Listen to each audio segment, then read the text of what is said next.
So Ben, that's pretty interesting that you have a Star Wars tie into this, and it seems to make sense. Anyone who follows the Star Wars trilogy should be able to understand what you just explained and see that there are some parallels to what you just described.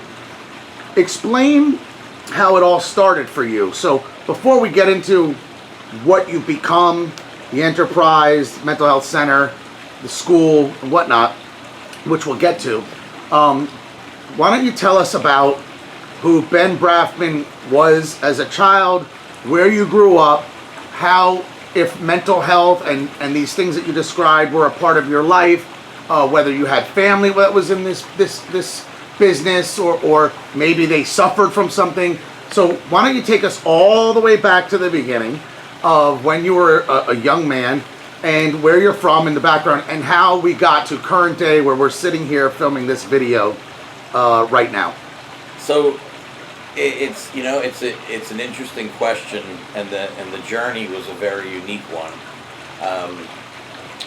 So I grew up in a small town, Monticello, New York, in the Catskills, and the timing that I grew up, it was great to be a kid. I mean, we stayed out until dark, or our parents came and found us. I had a best friend that lived two houses down from me. Everybody knew everybody in the town, and I didn't know it then, but that heavily influenced my ideas as a professional later on in life, which I'll get to. Mm-hmm.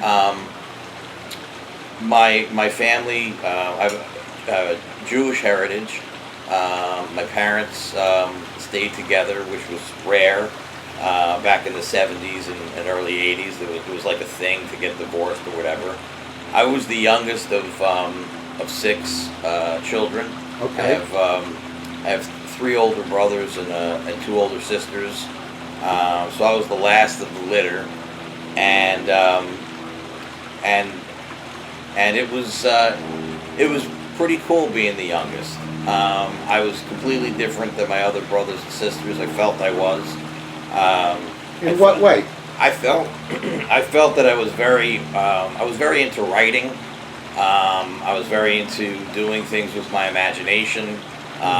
Storytelling was always a big deal to me, and sports was always at the top of my list of things to do. I always enjoyed team sports. Always enjoyed different kinds of books on dinosaurs and history, specifically the American Revolution and the 1800s, the Industrial Revolution, and then later on in the late 1880s, the West, and also the time period where Jack the Ripper lived. Those were always my favorite things to read up on and everything. As a teenager, I was difficult. It was there that I was introduced to drugs and alcohol. Right. It didn't help, even though I thought it did at the time. It was embarrassing. What do you say? It didn't help. What do you mean by that? Well, it didn't help because you take away the pain. Well, you think that it's helping. Helping what? You feel better, you look better, you smell better. Okay. And it's all bullshit. Confidence, maybe. It's all right. Right. And so I got involved in that, and it was really it's really very seductive because it makes you feel like you can do anything, you can beat anybody up, you can say anything you want, and really I was just damaging myself. I had less and less friends. What was the drug that you felt, if you want to share, that you were abusing? Back then, it was just alcohol and marijuana. Okay. I mean, it was a small town. The big deal then was to hang out in the Burger King parking lot. Right. It progressed later to. So probably the most commonly abused is alcohol. Right. Especially for young kids. Exactly. And I spent a lot of time researching alcohol. So. Right. So that was pretty difficult. But so. I got in trouble a couple times. Got arrested a couple times, indirectly and directly because of drugs and alcohol. And Okay. and just to give you a quick story of how embarrassing it is. And can I ask you how old you were Oh, in this frame at of this this point, I was story? about 16 or 17. All right, go ahead. And so as I told you, I was really into sports. I was coaching kids in my spare time, and here I am getting arrested, and I had to go to probation. And I go to the probation officer, and she's one of the moms of one of the kids that I was coaching. Oh, wow. And it was super embarrassing. It was like, God, it was like a God thing. You go and I didn't even know what to do or say. It was a very hard time. I didn't feel like I fit in. I was very depressed at times. Probably slept too much, underachieved for sure. Right. And that sort of stuck with me. And this you're in high school during this phase. Correct. Okay. That's correct. Uh-huh. And I suppose a lot of it's normal, but I certainly didn't feel normal. I just didn't feel like I fit in anywhere. I didn't feel like during lunchtime in middle school or high school, wasn't sure what table to sit at. Right. It was those kinds of things that were. It was very, very upsetting, and that stuff just lasts with you.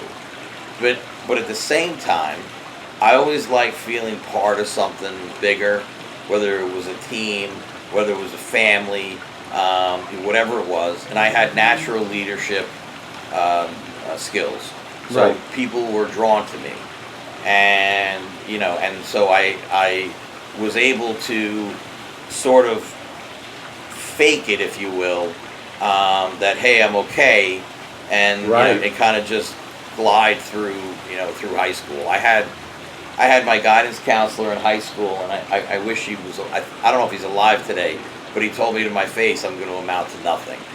Imagine that. That was a pretty that stung. What? Even if that were true at the time, You're supposed to be uplifting people in your situation. Clearly not. No, Right. Clearly not.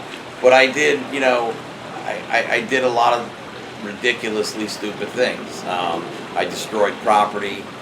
So even criminal behavior. I brought BB guns to school, set fires to things. Just not good stuff. How did this affect your family life and your parents? They have many kids to worry about, and here's this one child who's obviously now running amok, and the addiction things were one problem, now legal things. How did they deal with you and handle that? So, that's a good question. My father was rightfully angry with me. My mother was extremely disappointed. That really hurt. Wasn't really sure which way to go. I lost their trust. I mean, it was tough. It was tough sledding for a while, for about 2 or 3 years there, and I just couldn't stand school. I would rather be anywhere else than be in school, and I chose to be with friends that I probably shouldn't have been with. Right. Continuously getting into trouble, into fights, and it just wasn't healthy. Did it lead to when you say fights? Was it you feel that you started to exhibit aggressive behavior, or you were more defensive toward others? No, with me, I would be aggressive occasionally, but I would also. It's funny with me even back then. I hated bullies, so I would always help out the kids that were getting bullied. So you weren't a bully, Right? but you were willing No. to fight back Correct. against one. Correct. But Right. it was I just didn't like myself. Right. I stole vodka out of my 11th grade English teacher's drawer. We knew Interesting that he had it. Well, we knew he was drinking. I Right. mean, he was smacking his lips, and the way that he walked, and he had the martini walk, and the And whole thing. the thing is, you could just smell it. Someone Yeah, as myself, who's dealt with an alcoholic in close quarters, it's very hard to hide because it also comes through your pores. No, it does, and it's So, I mean, no, you reflect back and you go, what the hell is this guy doing? Right, of So course. so I drove, I would drive around with, with drugs in the car. Right. As I said, I would destroy property. Just a funny, it's not really that funny, but it is. The same English teacher, I blew up his mailbox 16 times with M80s. And, that was kind of fun. But also Yes. stupid because I eventually got caught. I think even sober you know. kids were doing things like that. Yeah, I mean, so, yeah, that's right. I was right in there. It's like a you rite know. of passage. Right.